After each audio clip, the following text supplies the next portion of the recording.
তাদের সময় কি পরিমাণ মাছ ছিল আর বর্তমানে কি মাছ আছে। বর্তমানে তো মাছ পাওয়াই যায় না। তো এই মাছের প্রজনন বা মাছ বৃদ্ধি করতে হলে আমাদেরকে অনেকগুলো নিয়ম মেনে চলতে হয়।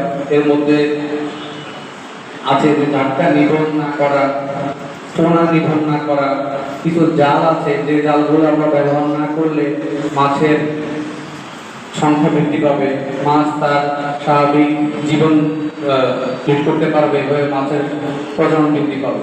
তো বেহুন্ডি জাল, চায়না ডোয়ারি জাল, যেগুলোর বিরুদ্ধে আমরা প্রতিনিয়ত লড়াই করছি, আমরা মোবাইল কোর্ট পরিচালনা করছি।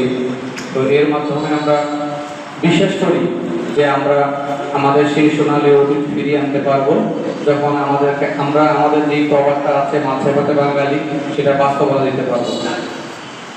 তো আজকে আমরা আমাদের উপজেলা পরিষদের পুকুরে কিছু পোনা মুক্ত করেছি। আপনারা নিজ নিজ অবস্থান থেকে যদি সম্ভব হয় নিজ নিজ পুকুরে এবং বিশেষ করে নদীতে যদি পারেন পোনা মুক্ত করবেন। আমি মৎস্য বিভাগকে অনুরোধ জানাবো আমাদের এই পুকুরের পাশাপাশি দুধকুমার নদী বা ফুলকুমার নদীতে যদি সম্ভব হয় কিছু পোনা মুক্ত করার জন্য অনুরোধ জানাচ্ছি।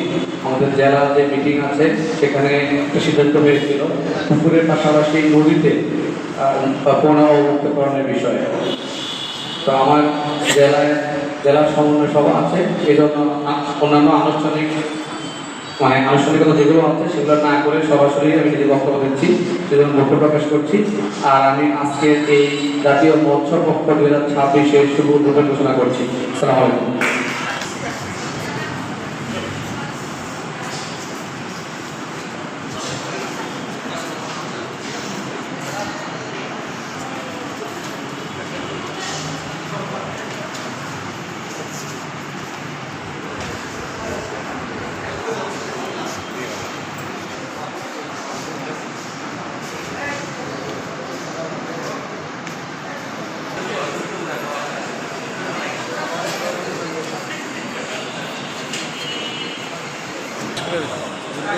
धीरे धीरे देखिए